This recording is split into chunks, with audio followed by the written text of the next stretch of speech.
खवातीन जो होती है वो ज्यादा कॉन्शियस होती हैं, हमारे मतलब पे भी आती हैं। बिल्कुल ऐसे ही। और आप मेरे पास भी अक्सर आते हैं, मैं आपके पास अक्सर जाता रहता हूँ मतलब पे, तो हम देखेंगे खवातीन ज्यादा आके कहती हैं कि जी बेली फैट इशू है। समटाइम ऐसी खवातीन होती है जिनका सी सेक्शन हुआ होता है, ठीक है, सी सेक्शन से उनका जो बेली होता है वो बाजू पेट लटक जाता है, ठीक है। इसके ऊपर भी थोड़ी सी रोशनी डालें कि वो क्या करती हैं कि जब ये मामलात हो जाते हैं तो वो अपने से सेल्फ मेडिकेशन शुरू कर देती हैं।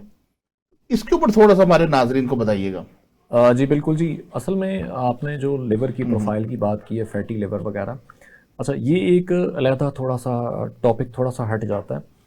अब मोटापा जो कि फैटी लिवर की वजह से आए, या पेट का फूलना, या उसको आप ये कह सकते हैं कि ओबेसिटी का वो लेवल जिसमें जो सा ना आपको थोड़ा सा बल्कि बल्कि पेट फील होता है। अच्छा, ठीक ठीक है। है, यानी कि जैसे ही कुछ खाना खाया तो फ़ौरन जिस तरह पेट फूल जाता है। हम्म। ठीक है, ये थोड़ा सा गैस्ट्रिक इश्यूज भी होते हैं। हम्म। और अमूमी तौर पर इसमें ये होता है कि हम खाने के साथ या खाने के बाद हम ऐसे मशरूबात इस्तेमाल कर रहे होते हैं, या ऐसी हम चीज़ें कंटेन कर रहे होते हैं जिसमें शुगर का लेवल बढ़ जाता है। ठीक ठीक है, है। बॉडी में शुगर का लेवल बढ़ने की वजह से हमारे फैट्स बहुत ज़्यादा बनना शुरू हो जाते हैं। अच्छा। और अमूमी तौर पर ख़वातीन का आपने बात की कि ख़वातीन में बेली फैट इस वजह से बढ़ता है कि बहुत सारे लोग जो से हैं घरों में, वो कामकाज के दौरान जो सा ना कुछ मीठी चीज़ों के साथ साथ खाने में रोटी के बजाय वो अ, ऐसी डाइट यूज करते होंगे। चावल का इस्तेमाल हम्म। बहुत ज़्यादा कॉमनली मैंने देखा कि बिल्कुल सही। 90% वो ख़वातीन जो घर में कुकिंग करती हैं, वो अमूमी तौर पर राइस को डेली इस्तेमाल कर रही होती हैं, या अच्छा। रात को या आफ्टरनून में वो ज़रूर इस्तेमाल कर रही होती हैं। बिल्कुल सही। चावल का ज़रूरत से ज़्यादा इस्तेमाल, चीनी का ज़रूरत से ज़्यादा इस्तेमाल, कोल्ड ड्रिंक्स का ज़रूरत से ज़्यादा इस्तेमाल आपकी बेली फैट को भी बढ़ाता है, बिल्कुल सही। आपके लिवर को फैटी भी करता है। अच्छा, ये ज़रूरी नहीं कि सिर्फ ख़वातीन में ये मसला जो सा ना, ये फर्स्ट ग्रेड का तो फैटी लिवर जो सा ना, ये हर एक शख्स को है। बिल्कुल सही। आज स्टूडियो में आप देख लें, हम 5-6 लोग अगर हैं, तो हमारे भी अगर फर्स्ट ग्रेड का अगर टेस्ट करवाया जाए फैटी लिवर का, तो उसमें से जोन सा ना 3-4 तो फैटी लिवर के फर्स्ट ग्रेड के लाजमी आ जाएंगे। लाजमी आ जाएंगे। और ये एक बड़ा कॉमन सा जोन सा मसला है, ये कोई इतना बड़ा नहीं है। ये ठीक है। हम अब इसको आम सा मसला समझते हैं, बिल्कुल सही। मगर अगर इसमें बिगाड़ मुसलसल पैदा होना शुरू हो जाए तो ये एक बहुत ख़ास और बड़ा एक श्वेर बीमारी अजीब जो सा होती जोन है सा जन्म प्रॉब्लम लेती है। आएगा। बिल्कुल सही। अच्छा, अब मैं एक और चीज़ आपको बताता चलूँ कि लिवर जोन सा है, उसके फैट ज़्यादा होने से मोटापा तो ज़रूर होता है। ठीक है, मगर उसके साथ साथ जौन सा ना आपकी बॉडी भी जौन सी है ना, वो इन्फ्लेमेशन आना शुरू हो जाती है। और बॉडी पे अगर इन्फ्लेमेशन आएगी कहीं भी बॉडी पे, और वो फिर फूलना शुरू होगा, बिल्कुल और सही। वो जिस्म फूलता है।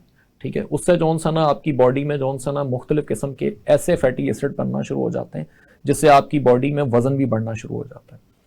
अच्छा, एक और चीज़ जो कि अमूमी तौर पर लोगों को शायद ये लगता है कि कुछ लोगों की बॉडी ऐसी होती है कि वो, उनको फैट जौन सा नहीं होता, उनको होता यह है कि उनके अंदर जौन सा ना वो जो मसल्स जौन से होते हैं वो इतने फूल जाते हैं। ठीक है, या तो वो इतने स्वेल हो जाते हैं, वो फैट की, वो मोटापे की कोई और किस्म है। बिल्कुल ठीक सही। है, और एक किस्म वो होती है जिसमें जौन सा ना आप उसको पिन ड्रॉप अपने फिंगर से जौन सा ना बॉडी को जौन सा प्रेस करें तो वो अंदर जौन सा ना वो अंदर तक चली जाए। टोया पड़ जाता है। एग्जैक्टली exactly, ठीक है।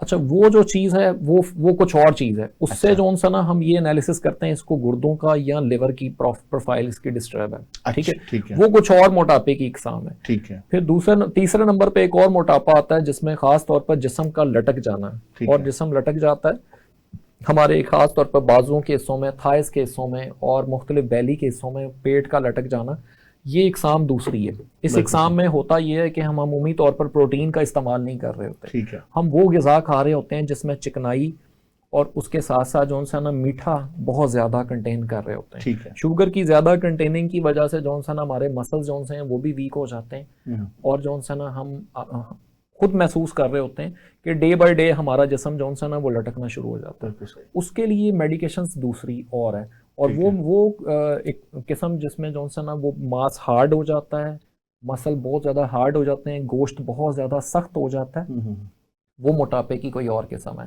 ठीक है, इस वजह से हर एक की तशखीस मुकम्मल होने के बाद, मुआलिज के पास जाने के बाद, और एक और चीज़ मैं ये और नाजरीन को बताता चलूँ कि ख़ास तौर पर आपने ये देखना है कि सबसे पहले ख़ुद से कोई मेडिकेशन नहीं करनी, आपने किसी अच्छे मुआलिज तबीब के पास जाएं और उनको चेकअप करवाएं, उनके नब्ज़ चेक करवाएं, अपने अगर वो रिकमेंड करे तो टेस्ट लाजमी करवाएं, ठीक है।